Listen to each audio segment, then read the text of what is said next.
All right, welcome back. Now, it's time to get to recording. You have your instrumental.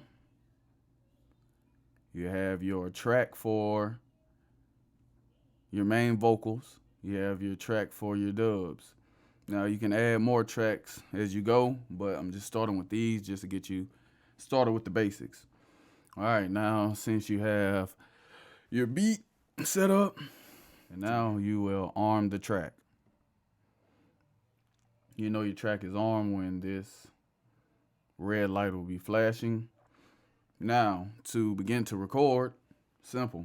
You hold down Command and you press the space bar.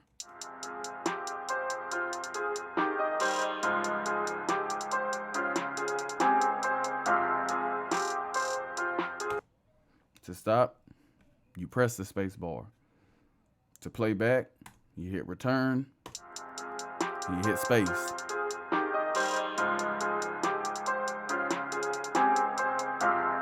Now your recorded audio will be on this track. Same thing with the dubs. You'll disarm your main box, you'll arm your dubs.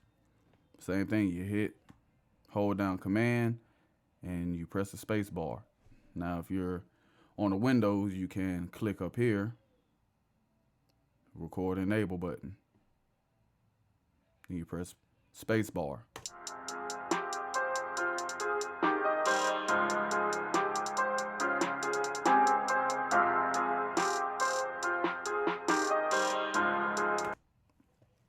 Once you're complete with that and you're satisfied, unarm the track. Now you have main vox and you have your dubs, everything. Now you know how to import your instrumental, how to set up your audio tracks, how to record arm, begin to record, playback with all of your audio tracks, playback everything else. You can click the solo if you just want to hear just your main vox, or if you want to hear the instrumental with your main vox without the dubs, you can mute here. Once you have completed your recording, now you're ready to bounce out to an MP3 or a WAV file. See you next video.